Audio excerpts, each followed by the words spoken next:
Skôr ako sa pustíme do dnešného videa, chcem vám všetkým oznámiť, že práve toto intro, ktoré teraz idete vidieť za pár sekúnd, mi robil jeden youtuber, kamarát. Čiže toto intro máte dole v popise videa. But if you close your eyes,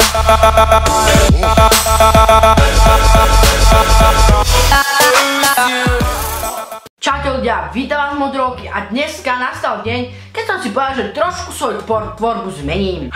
Ale ako? Všetky tieto challenge, skeče, tagy, asky, všetko toto ostane, ale pridáme si k tomu novú sériu. Keďže na môj kanál pribudlo trošku viac ľudí, ako tu bolo zo začiatku, za čo som vám úprimne rád a som si povedal, že trošku ju pozmením túto tvorbu a urobím niečo tak trošku vážnejšie, alebo niečo, z čoho si niečo zoberete. Bude to séria TOP 10. Dnes na náš prvý diel som si práve pripravil 10 najväčších katastrof v dejinách ľudstva. Uvidíme naozaj, aký to bude mať úspech, či to vôbec niekoho bude baviť. Proste keď áno, hoďte len ten like. Ako 10. miesto tu máme zemetrasenie v Antioši, 260 000 obetí. Antioša bola v Rímskej ríši hlavným mestom sýrskej provincie. V roku 115 bolo toto mesto zrovnané so zemou následkom silného zemetrasenia, ale nie najsilnejšieho zemetrasenia. Najsilnejšie zemetrasenie len príde. O život prišlo až 260 000 ľudí. To je mŕte veľa. To je strašne veľa ľudí, ktorí zomrelo. Lenže keď sa presunieme k prvému miestu, čo uvidíte na konci videa, tak poviete, že No, 9. miesto je zemetrasenie v Antioši. Tentokrát 250 až 300 000 obetí.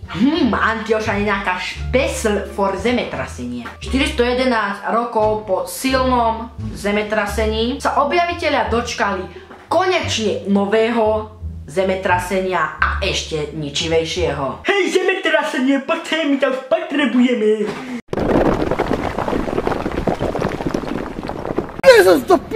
Potom v zemetrasení ešte vznikol požiar, ktorý to úplne všetko dorovnal.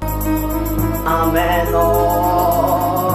Tentokrát to bude zemetrasenie v Haiwan. Rok 1920, 273 000 obetí. Zase tu mám toto, čo ste mi minule písali, že čo to tam mám. A to je také, že ja sa tak poškrabem, alebo čo, a hneď to mám. V čínskej provincii žije asi 360 000 ľudí. V roku 1920 tu bolo zemetrasenie 12 bodov na tej Mercalli stupnici. Strašne veľa obyvateľov z tých 360 zahynulo. Vlastne celá oblasť bola zdevastovaná, čiže normálne prišiel bager. 7. miesto. Máme tu cyklón v Kalkate. Rok 1737, 300 000 obetí. Okrem cyklónu sa tadiaľto prehnalo tsunami a zemetrasenie. Dodnes sa však tí všetci vedci, vynálezcovia, čo to tam skúmali, nevedia poriadne zhodnúť, že ktorá tá prírodná katastrofa to urobila. Poďme na 6. miesto. Cyklón Coringa. Rok 1839, zase 300 000 obetí. Malá dedina v indickom kraji Andhra Pradesh. Toto som si musel prečítať. Taká cyklónu, ktorý sa táto prehnalo v roku 1839, bola celá tá časť zrovnaná so zemou. Všimli ste si všetko, tie zemetrasenia, všetko to normálne ameno. Cyklón Bhola odohrával sa nedávno, rok 1970, 500 000 obetí, čo je 500 000 obetí. Na území dnešného Bangladeša zúril cyklón Bhola. Zničil viac ako 500 000 ľudí. A tento cyklón je vlastne najhorší, čo bol doteraz. Dúfam, že horší nebude. 4. miesto, zemetrasenie v Thangchai. Rok 1976, tie obete stúpajú, už tu je 780 000 ľudí. Je to zhruba 140 km od Pekingu. V roku 1976 bolo až 85% budov zničených, lenže veľa z nich zomrelo v podstate len preto, že tá čínska vláda alebo tí čínsky doktori boli tak slabí, že v podstate nedokázali pomôcť tým, čo boli zranení. Proste asi nestíhali, alebo sa im nechcela, alebo že chill day, bráchu. Vieš, na čo? Na čo zachraňovať ľudí? Na čo nech pomrú, nie? 3. miesto. Zemetrasenie v Shenxi. Rok 1556. 830 000 obetí. A znovu zemetrasenie.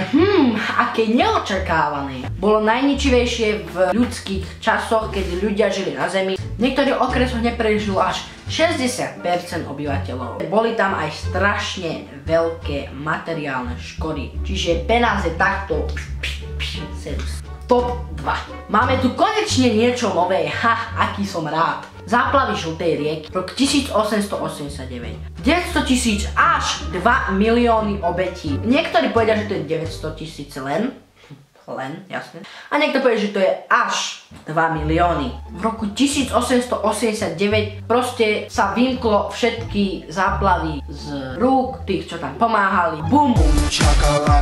Bum, voda. A máme tu prvé a v podstate posledné miesto na dnešné video. Je to záplava v Strednej Číne. Rok 1931, 4 milióny obyvateľov. Rok 1928 až 1930 strašné výkyvy počasia a tak prišli cyklóny a všetko toto a z toho vznikla až táto záplava. Ide o najväčšiu prírodnú katastrofu v dejinách ľudstva. No ľudia, sme na konci dnešného videa. Ak si to spočítame, vyjde nám mnoho ľudí. Podľa mňa do takého 10 miliónov by sme sa zmestili. Čiže do komentárov mi nezabudnite písať, či sa vám páčilo, bavilo, nebavilo, prečo nebavilo, prečo páčilo. Hoďte like, dajte nejakú tému, čo budeme točiť. Ďalší top 10, keď vôbec budeme točiť. Čiže zatiaľ sa máte, vidíme sa pri ďalšom videjku a čaute. Senáš, to neukážem.